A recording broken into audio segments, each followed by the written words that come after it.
Hello అండి, welcome back to our channel. నేను మీ మల్లిక. ఈరోజు మనం హోటల్ స్టైల్లో మష్రూమ్ బిర్యానీని ఏ విధంగా ప్రిపేర్ చేసుకోవాలో చూద్దామండి. చాలా టేస్టీగా ఉంటుందండి. చాలా సింపుల్గా తక్కువ టైంలో దీన్ని ప్రిపేర్ చేసుకోవచ్చు. చేయడం కూడా చాలా ఈజీ అండి. ఇక లేట్ చేయకుండా దీని ప్రాసెస్ ఏంటో చూసేద్దాం పదండి.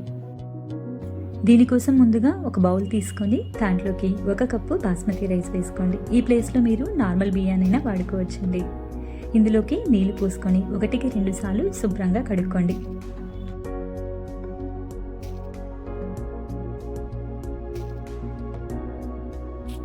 ఇలా కడిగిన తర్వాత దీంట్లో ఉన్న నీళ్ళన్నీ కూడా ఉంపేసి మరొకసారి నీళ్లు పోసుకొని 1 గంట పాటు ఈ బియ్యాన్ని నాననివ్వాలండి.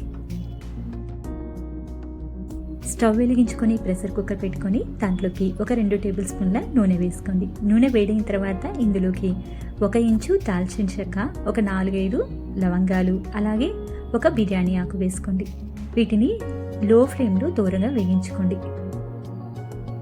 ఇవి కొద్దిగా వేగిన తర్వాత ఇందులోకి 1 పెద్ద ఉల్లిపాయని ఈ విధంగా సన్నగా పొడుగ్గా కట్ చేసుకొని వేసుకోండి. అలాగే 1 పచ్చిమిర్చిని ఈ విధంగా పొడుగ్గా కట్ చేసుకొని వేసుకోండి. ఈ ఉల్లిపాయ ముక్కలు మనకి గోల్డెన్ బ్రౌన్ కలర్ వచ్చేంత వరకు కూడా వేయించుకోవాలండి. ఇలా కొద్దిగా లైట్ కలర్ వచ్చిన తర్వాత ఇందులోకి 1/2 టేబుల్ స్పూను అల్లం వెల్లుల్లి పేస్ట్ కూడా వేసుకొని ఉల్లిపాయ ముక్కలన్నీ కూడా గోల్డెన్ కలర్ చేంజ్ అయ్యేంత వరకు వేయించుకోవాలండి.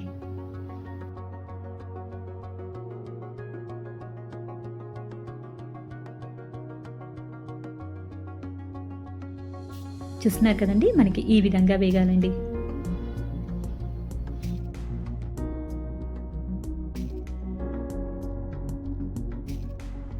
ఇప్పుడు ఇందులోకి 1 పెద్ద టమాటోని ఈ విధంగా సన్నగా పొడుగ్గా కట్ చేసుకొని వేసుకోవాలండి. 1 అర నిమిషం పాటు ఈ టమాటాలు అన్నీ కూడా బాగా మిక్స్ అయ్యేలాగా కలుపుకోండి. ఇప్పుడు ఇందులోకి రుచికి తగ్గట్టుగా కారం వేసుకోండి. అలాగే 1/2 టేబుల్ స్పూను బిర్యానీ మసాలా వేసుకుందామండి. 1 చిటికెడంతా పసుపు వేసుకోండి. రుచికి తగ్గట్టుగా ఉప్పు వేసుకోండి.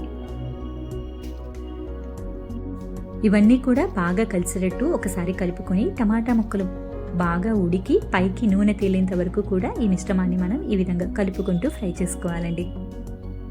చూస్తున్నారు కదా, టమాటా ముక్కలు చక్కగా మగ్గిపోయి మనకి పైకి ఆయిల్ కనిపిస్తుంది కదండి. ఇప్పుడు ఇందులోకి మష్రూమ్ ముక్కల్ని వేసుకుందామండి. ఈ మష్రూమ్ని శుభ్రంగా కడిగి మీడియం సైజులో ముక్కలుగా కట్ చేసుకొని వేసుకోవాలండి. ఈ మష్రూమ్స్ అన్నిటికీ కూడా ఈ మసాలా బాగా పట్టేలాగా ఒకసారి కలుపుకోండి.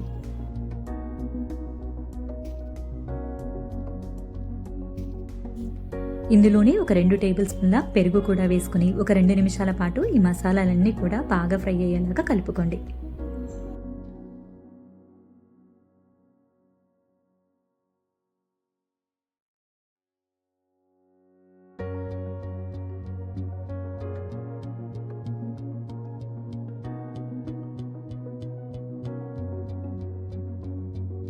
ఇలా 2 నిమిషాల పాటు ఫ్రై చేసుకుంటే సరిపోతుందండి.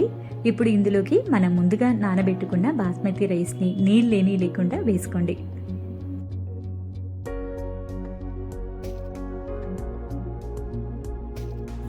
ఇప్పుడు స్టవ్ని హై ఫ్లేమ్లో పెట్టుకొని ఈ బియ్యం మొత్తం కూడా మసాలాలలో బాగా కలిసి నీళ్ళన్నీ ఇంకిపోయేంత వరకు నిదానంగా కలుపుకోవాలండి.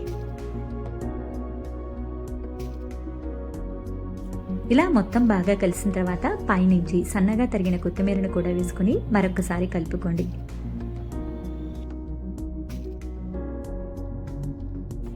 ఇప్పుడు ఇందులోకి నీళ్లు పోసుకుందామండి. మనం 1 కప్పు బియ్యాన్ని తీసుకున్నాం కాబట్టి 1.3 నీళ్లు పోసుకుంటే సరిపోతుందండి. అదే మీరు నార్మల్ రైస్ తీసుకుంటే కనుక 2 కప్పుల నీళ్లు పోసుకోండి. ఇవన్నీ కూడా ఒకసారి బాగా కలిసేటట్టు నిదానంగా కలుపుకొని ఒకసారి టేస్ట్ చేసుకోండి, సాల్ట్ సరిపోయిందో లేదో. నాకైతే ఇక్కడ కొంచెం పట్టిద్ది అనిపించిందండి, అందుకే మరి కొంచెం సాల్ట్ వేసుకొని కలుపుకుంటున్నాను.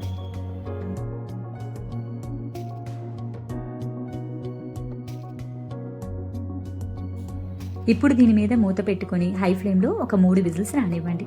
3 విజిల్స్ వచ్చిన తర్వాత 1 అరగంట ఆగి మూత ఓపెన్ చేసుకొని సర్వ్ చేసుకోండి. అంతేనండి, ఎంతో టేస్టీగా ఉండే మష్రూమ్ బిర్యానీ రెడీ అయిపోయింది. చాలా సింపుల్గా ప్రెషర్ కుక్కర్లో ఈ విధంగా ప్రిపేర్ చేసుకోండి. మీరు కూడా ఒక్కసారి ట్రై చేసి ఎలా వచ్చిందో కామెంట్ చేయండి. అలాగే మీకు కనుక ఈ రెసిపీ నచ్చినట్టయితే మీ ఫ్రెండ్స్ అండ్ ఫ్యామిలీకి షేర్ చేయండి. మన ఛానల్ని సబ్స్క్రైబ్ చేసుకొని కింద ఉన్న నోటిఫికేషన్ బటన్ని ప్రెస్ చేయండి. మరొక టేస్టీ అండ్ హెల్దీ రెసిపీతో మీ ముందుంటారండి. అప్పటి వరకు కూడా bye bye. Thank you all for watching us.